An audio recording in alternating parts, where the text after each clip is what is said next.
Hello, everyone. So I'm Laura Fidali, of course,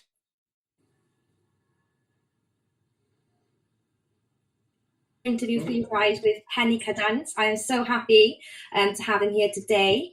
Now, we did pre-arrange this interview, and Kenny has since left the Bad Picasso Boys. He's just off doing his own thing a minute, but only felt right to still include him and big up everyone else too. Your work rate is absolutely crazy. I've noticed even since they're speaking, you've got a t-shirt launch now. There's a couple of podcasts coming out as well. There's all sorts going on. So I'll just have a little chat really about what you've been up to, some of your future plans as well, how it's all going for you. But how are you doing today? Are you okay? I'm all good. I'm good, and thank you for having me as well. It's always a pleasure, talking to yourself as well, because you're off there killing it, doing lots of things as well. So it's an honour to be here. Oh, thank you. It is. I'm really happy to have you here too, man. Because you're from up North Wales, I think. You're not local to South Wales, are you? No, I'm in Mould at the minute, which is about 20 minutes away from Wrexham. For people that don't know, past Cardiff. Oh no, there's a lot of this, man. It is. It's mad because you do like the South Wales scene is so close, and there's always new talent developing as well. So you miss sometimes for other regions, but I am really happy to have you on today.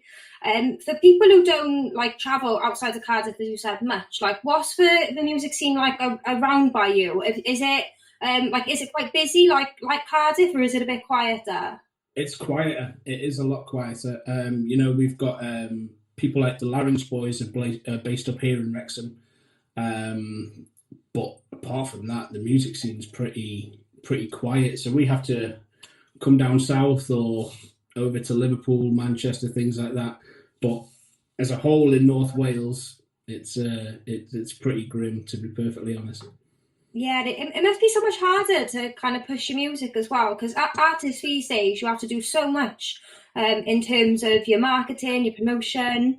Are you finding that quite difficult, or because you've done it for a while, is it a bit easier to manage? I actually love that side of things. I love the whole marketing strategies behind everything. For me, it's the promotion that's probably the hardest. Just being in a bubble up here, like I say, you don't really know where to aim your music half the time. But in terms of the marketing, that's one of the things that I love the most.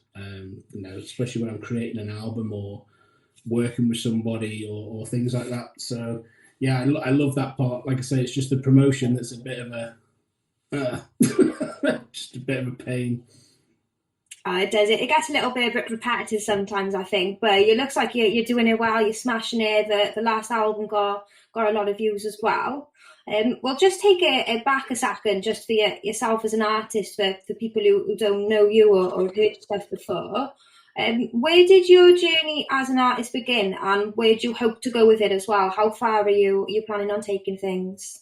It started way back in 2002 when I lived up north near Newcastle in high school, and I heard somebody had a mixtape on. Um, and I know this is cliche, but I heard the Eminem "My Name Is" song, and I was like, "Man, what's that?" And I took the tape away, and when you put the tape in, and record. I'm Yeah, from that. yeah. I'm from that era.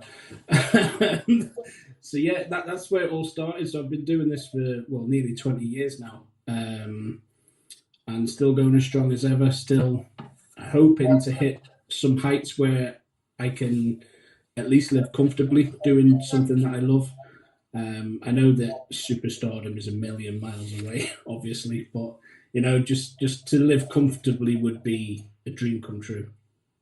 Yeah, definitely. And like you said, doing something you love as well, is so rewarding to not have to like go into say like the office for like a 9 to 5 or whatever.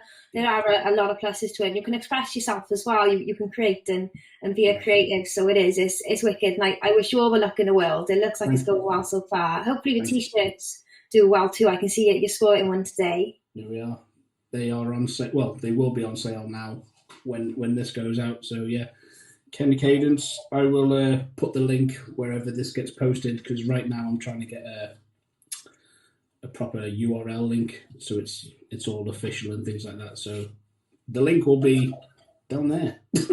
We will. We'll pop it in the comments for you guys. And you said as well, you've been making music for such a long time now. You're extremely dedicated. Is hip hop the only genre you like to make now you're a little bit older? And why is it that one particularly? Is it going back to Eminem and your roots of music? Yeah, it was, well, it was more about rebelling than anything. My parents, who have just retired, worked for Salvation Army. So they're like church ministers, and we got moved around quite a lot when we were younger and changing schools and things like that. And I just became a bratty teenager, basically, and rebelled against everything. And hip hop in the late 90s, early 2000s was the thing to sort of rebel towards, or the new metal, like the Linkin Parks and Limp Bizkits and things like that. So yeah, I was a rebellious teen. That was about it. Oh, it is. It's a wicked genre as well, because I love the different sounds that come out of hip hop as well. Even if you compare old school hip hop or the hip hop that we grew up on to some of the newer tracks that are out now, it's such a different sound, and there's so much depth to it as well. A lot of the rebellion, I suppose, that you were attracted to, and I was too, is sick. Yeah, I mean, it's only been the last couple of years that I've not done the whole rap all the way through. I've been experimenting a little bit.